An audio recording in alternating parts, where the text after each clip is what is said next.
Melinda here with Get Off My Lawn, Please. Please like and subscribe my channel and click on the little bell and comment below.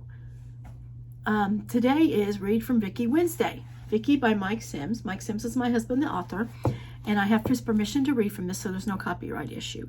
Today we're going to start with the chapter titled The Master.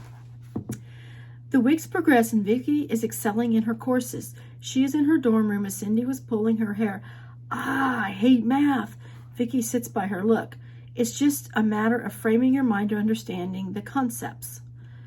It is no different than learning English. You simply change the frame template for each subject. Everything in math is about patterns. If you see patterns, it will make sense. Cindy looks at her book. I don't see a pattern. These numbers here will always show in pairs like this. So whenever you see them, they will come again. Here, you see? Cindy stares a bit. Yeah, I think I see it. So if those two do that, then it means that the variables work like this. Exactly. See, it's not that hard. The patterns never change, only the complexity of the formulas. Cindy smiles. Are you sure you don't want to be in psychology? No. Well, I'm off to my martial arts class. How is that going, by the way? It's physically demanding like boot camp. You have to get in shape before they give you advanced techniques. Better you than me. It also relieves stress from all this book work. Why don't you join me? Sorry, I will stick to golf. I thought it was bowling. I changed it today. Vickie laughs. Okay, see you. After a while, Vickie arrives at the dojo of Sensei Sato for her lessons of the evening. She begins her exercise patterns that help her learn muscular memory for the techniques she will learn later. Sato has two other instructors that help, and he watches Vickie practice. Through the evening, the students line up for dismissal. Sato calls Vickie out and hands her a yellow belt for karate. Everyone claps as she puts on her new belt rank. Sato, Vickie, let's talk when you get changed. Vickie bows and leaves to get to the changing room. As she returns, she sits next to Sato, who is staring at a book. Vickie patiently waits for her sensei to speak. Sato, do you know decades ago the martial arts were illegal in Japan? So students would in secret train from their teachers. Vickie, that's hard to imagine since it seems Japan is so associated with karate. Long before that, there was a school that only took several students in a year. Once they were in, you lived and worked there. The students were not allowed to train with others for a very long time. He even attacked his master, which the master easily defeated him and put him back to work. Later, he was called in to shown a circle painted on a paper. The master told the student that if you understand this, you will know everything you need to know about the martial arts. He then dismissed him from the school. The student became one of the greatest swordsmen of all time. He even wrote a book, a strategy that is even used in business today. Sato closes the book and hands it to Vickie. Is this the book? Yes. Thank you, Sensei Takashi. Domo. Sato smiles. Vickie, I have seen only one other person like you in life. You are not studying the martial arts for leisure or physical fitness. You are training it for the purpose of the mind. You are preparing for something that you know you should. Know that the martial arts is not all about beating up an opponent. It is about life and strategy. No one picks a fight with a tiger. Starting tomorrow after class, if you can manage it, I will start training you in Aikido as well as karate. It will be hard, but you will need it. Vickie, with an astonished look on her face, I am honored. I will work very hard. Sato slaps her on the knee, stands up to bow as she stands and bows. Vickie walks back to her campus as it is very dark. She sees two men down the street as she walks toward them. They turn and notice this pretty young girl walking toward them. As she approaches, one of them says, Hey, beautiful, would you like a date tonight? She stops and looks at him. The other man says, I have some party favors. He holds out his hand with some pills in it. They both laugh, and the laugh stops as one of the men stares at an intense stare from Vickie. Eventually, they start to back up and move to the side as Vickie walks by staring. Eventually, they start to back up and move on the side as Vickie walks slowly by them, staring, and then leaves. Out of the shadows, Sato steps out and says softly in a mumble to himself, Tiger. Summer of fun. Summer approaches as classes end. In the dorm room, Cindy packs to go back to her parents' house for the summer. Cindy, Vickie, what are you going to do for the summer? You never told me. Vickie, I have martial arts classes I'm committed to, and I want to keep studying. Boring. Why don't you come with me over to my parents for a while? We'll have some fun. Thank you, no. You're lost, but change your mind, call me. You're always welcome. Thank you, Cindy. Tell your parents hi. Cindy heads to the door. Vickie, please have some fun. Vickie smiles. I'm having fun. Trust me. This is the best I've had it in my whole life. Cindy gives a concerned look and then smiles to leave. Vickie is reading a novel as a knock on the door interrupts. Yes? John walks in. Hi, Vickie. Can I come in? Vickie, so you were just waiting for my roommate to leave? John walks in. I might have. Hey, we have an end of the season party tonight at my frat house. I don't think so. One party and I will leave you alone for the summer. You are probably leaving for the summer anyway. Yeah, but the offer is still the same. I have a book to read. Really? Come on, you can leave whenever you want. Vickie laughs. I know I can. All right, I will meet you there. You know where it is? Of course, everyone knows about that place. You see, our reputation precedes us. All right, get out of here before I change my mind. John laughs. All right, I'm gone. Don't let me drown. Got to have the prettiest girl by my side. Leave. John leaves laughing as Vickie shakes her head smiling. John is at the frat party, drinking a plastic cup of beer when one of his friends says, Where is this girlfriend of yours? John says, She will be here.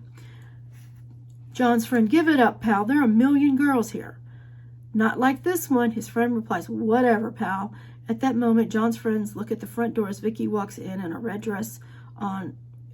red dress on and makeup. One of the guys says, Holy smokes. John tells his friends, Now that is what I have been waiting for. Vickie walks up to John as his friends stare in disbelief at the beauty they are witnessing. They have seen her before, but in regular clothes, not dolled up. She looks like she stepped off the cover of a magazine. John to his friends, Put your tongues back in, guys. Vickie, John, is this acceptable? John, you have no idea. Get you a beer. No, thank you. I'm fine. John says, Don't you guys have a million other girls to attend to? His friends walk off, shaking their head. John, sorry, Vickie. They've never just seen you like this before. Vickie, and you have? John takes a drink. No. This is a nice place. Nice and expensive, but it's the place to be for a guy. Why did you get so dressed up? Was it for me? Yes, I wanted you to be proud. Did it work? Oh, yes. I have to make a confession. I have been watching you all year. I know you are. And you have tried so hard to make an impression on me. The reality is you have. I just have things I'm trying to accomplish, and the last thing I need is a boyfriend. I'm sorry. You don't have time for a boyfriend. You are an interesting person, and look how toned you are. Those martial arts classes have done you good. Thank you, John. You're a good guy. Look, I know I am a dime a dozen guy going through college, so I know there is nothing I am that can attract someone like you. I think you have me too much on a pedestal, John. I am nobody special. I am just not here to get an MRS degree like some girls. John looks puzzled. MRS? What is that? Mrs. as in Mrs. Married, looking for a professional man to marry. Yeah, I know what you mean. I know a couple of girls like that. I guess they have to go to college to find a guy like us. Why don't they focus on an actual career? Because their goal is marriage, kids, but they have to fish in the right pond to catch the right fish. That is not me. They look around while Vickie asks, John, you don't seem to fit in this fraternity. Yeah, the guys here think of me as kind of boring, but beer is good. Be careful of that stuff. It can make you into someone you don't want to be. No problem. I control it. Not it me. Vickie gives a smirk. Right. They walk over as John fills up his cup of beer. John, I really am in control of it. Just my second cup. Let's dance. Vickie, okay, but I'm not much of a dancer. Me neither, but you just imagine we were at the prom. Never went to the prom. I don't believe that no one asked you. They did, but I was just not in a place to socialize like that. They begin to dance. As the evening carries on, John begins to show signs of getting tired. John, hey, can we stop now? Vickie and John leave to a quieter part of the house. John, you're not even breaking a sweat. Vickie, it's all that training. You really like that martial stuff. It is more than like it is a need. Look, I had a great time, but I want to go. Okay, well, let me walk you home. No, that is okay. You just enjoy yourself. Vickie kisses John on the cheek and smiles. John smiles. Good night, Vickie. Thank you for coming. Vickie turns as she walks away and gives a smile. John's friends slap him on the shoulder and say, If you don't tap that, I will kick your butt myself. John laughs. Where's the beer? They go, and John drinks himself to a drunken state. Vickie arrives at the dorm room and stares at the bathroom mirror with a smile on her face. Her smile disappears as the past washes over her. She begins to hastily undress and shower the beauty off of her. She prepares for bed and begins to read her book again. After a few minutes, she puts the book down and walks over to the bathroom floor to pick up the red dress. She puts it on a hanger and puts it up on the bathroom door to back away and look at. She smiles and lays down to stare at the ceiling, pondering the evening that had passed. The dorm is quiet and mostly empty as Vickie wakes up and gets dressed for the day. She opens her dorm room and finds John passed out on the floor. She rolls him over and slaps him awake. He is groggy and disoriented. Vickie, Lord, unbelievable. She drags him into the dorm room out of view of anyone that still might be there. She makes a cup of coffee and tells John to drink it. He complains about a severe headache. Vickie, you are dehydrated. That is what alcohol does. You should have drank water last night. John, I'm sorry, Vickie, but you left and I just had a few more drinks. I'm sure it was more than a few. How did you even make it here? I wanted to say good night. Keep drinking the coffee. After a while, John begins to become coherent as Vickie puts her book down. Vickie, you are a person again? John, holy hell, that was a bad one. He looks up at Vickie. I'm so sorry, Vickie. It is okay, John. It is a party. No, I'm sorry. That was inexcusable. As soon as you feel better, you may go. John gets up. I will go now. I did not say right now. I have embarrassed myself enough. I will see you later, Vickie. Take care, John. John shakes his head yes and leaves. Vickie combs her hair through her fingers and exhales. Sophomore and more. Vickie has managed to avoid John for the most of the summer. Ever increasing her martial arts training, Cindy comes back for fall season and sees Vickie is more toned and stronger than looking. The two embrace, happy to see each other. Cindy, oh my God, look at you. You are so hard looking. Vickie, sexy, huh? I'm not a lesbian, but you're tempting me. Stop it. How was your summer? Boring with my parents, but I went on a couple of trips. You should have been with me. There are a few times I wish I had. What happened? John is what happened. Beginning of the summer, I found him passed out drunk at our dorm door. He stayed away for a couple weeks, and someone got me and asked me to come get him, like I'm his keeper. I guess they thought we were a couple. Anyway, he was drunk and passed out on someone's lawn, and a couple of campus girls saw him and recognized him. I avoided him for a month, but he came back all nice and apologetic. Then showed up at the burger joint down the street drunk and trying to talk to me. I brought him here and cleaned him up. When he sobered up, I had a long talk with him. He seemed to straighten up after that, but I think he has a drinking problem. Oh, wow, what are you going to do? I'm not sure. He seems to be turning into my cross to bear. I just can't stand the drinking, though. It pisses me off. It is what my dad used to do all the time. Sometimes I could just beat the crap out of John. Sounds like someone likes John. I like him, but not when he drinks. Maybe you like him because he is your dad.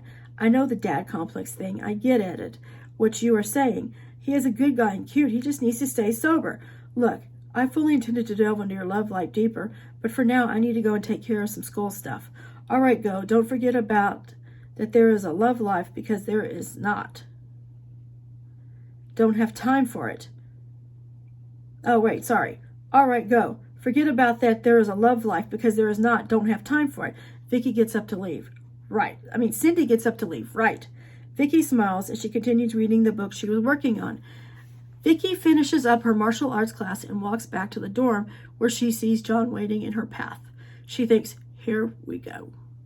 John starts to walk beside her quietly. After a few moments, he says, I stopped drinking. Really? Vickie looks up. Really? Yes, I'm done with that. Why? Why? Because if I don't, you won't have anything to do with me, and I like you. I like you, John, but that is no reason to quit. At least it is a reason, but that will not last. Anything that takes me away from you is not going to be in my life. And when I'm no longer in your life, what then? You see, John, you have to quit for yourself. I want to. I am. I don't want it anymore. I think you're a borderline alcoholic. Have I ever hit you? That just means you are not a mean drunk. Besides, if you tried, I would lay you out all over this ground. John jeers, you're probably right. You really have grown tough looking, but still hot as ever. Vickie smiles. John, look, please give me another chance. They're quite farewell, and Vickie responds, you have given up drinking for good? John nods his head, yes. All right, good. By the way, if you don't mind, if I date your friend Kevin, do you? Kevin? Kevin Lesterson? Yes. Well, he will be happy to know, but what about us? I was just using you to get to Kevin. John looks away in disgust. You're joking with me, right? Sorry, no. John stares at Vickie and she looks back and they stop walking. Well, okay. Vickie, are you all right, John? Fine, I'm just fine. Look, I need to go. John walks quite quickly away from his frat house, toward his frat house as Vickie looks down and then back up at him. She continues on to her dorm. Cindy is filling out papers as Vickie walks in quietly. Cindy, what's wrong? Vickie, John told me he had stopped drinking. Well, that's good, right? Vickie is staring at the ground. Cindy, right? Vickie looks up and smiles. I don't think he understands how alcohol really works, so I broke up with him. Told him I wanted to be with his friend Kevin. Why? I'm testing John. You shouldn't play with people like that. It could backfire on you. There is nothing to backfire. I can afford to lose John. Well, that is so awesome of you, Vickie. You have the ability to throw people away so easily. How do I get that superpower? Not a power, just self-protection. Self-protection, more like not wanting anyone to like you too much. Vickie looks at Cindy with a stern stare. Look, I'm sorry. I just think you need to ease up a bit on John. Maybe, but he needs to stop drinking. You just don't know how bad that kind of thing can get.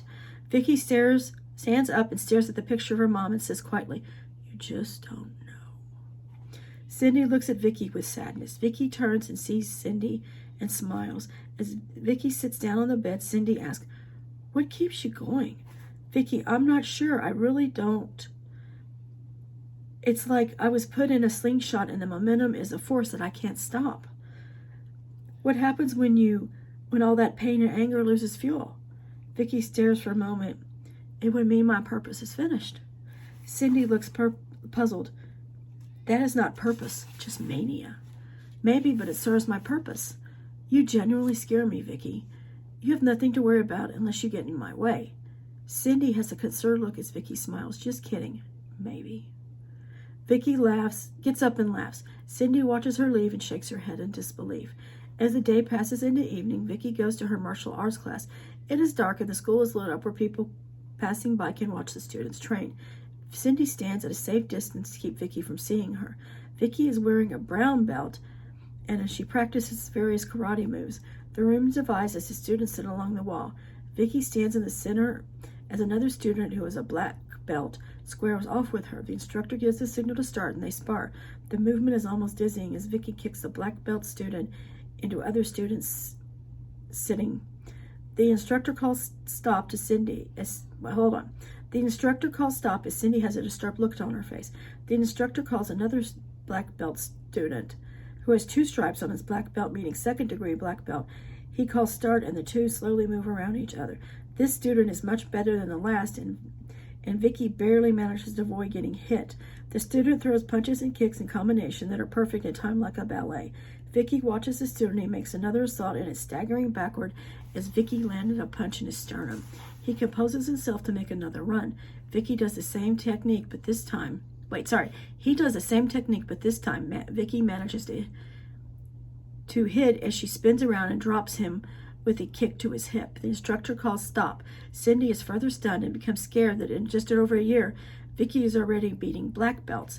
Cindy begins to look back once in a while, walking slowly, but makes her way back to the dorm. Vickie stands as the instructor tells her, you will now compete against me. Vickie nods her head yes as Sensei Sato, who has been standing watching her, stops his instructor. Wait. Sato walks up, relieves his instructor. You will fight me in this contest. Vickie looks around at the other students as this is a very rare occurrence to see their master spar. They square off and bow as Vickie watches carefully her sensei moves. He moves calmly and slowly, staring at her hips to judge her capable movements. She throws a couple of combinations, which he seems to just brush away, and stand next to her as if they were dancing. She backs away, quickly realizing she is out of her league. Sato says, like a fruit that waits for the perfect moment to fall from the tree, you must move then. She takes a deep breath, exhales, and slowly moves to warn him, then throws a punch that he quickly blocks and moves out of the way. He holds up his hand to stop, as they both bow as he smiles and walks away. Later that night, Vickie walks into her dorm room as Cindy's laying in bed. Vickie is holding a black belt. Cindy says, congratulations. Vickie, thank you. I was not expecting this so soon. It usually takes 2 years or more to reach first dan in karate. Yeah, well, most people just go a day a week to karate class, not almost every night, plus PE time at college and practice in their own time. I know you think I'm obsessed about this, but no man will ever make me a victim. Man? Yes, man, because that is what I have to worry about. When is it going to be enough? When you reach 20 degree black belt? Funny, there's only 10 degrees, and the last few are more honorable and about position than skill. Whatever. How much karate does one need? I am in Aikido also. I plan to take several other things too. I simply don't understand it, but as long as you don't use it on me. Vickie smiles. Take it easy, Sin. Okay, next chapter, How Dry I Am. Vickie shows up one evening at John's frat house to go out with Kevin. Kevin shows up and asks her, "You ready, Vic?" Vickie, "Oh yes." John is walking in and stops to see them leaving. Kevin, "Don't stay up, John." Vickie looks at John as he looks jealous and a bit sad. They continue on as John stares. Kevin drives Vickie to a drive-in movie.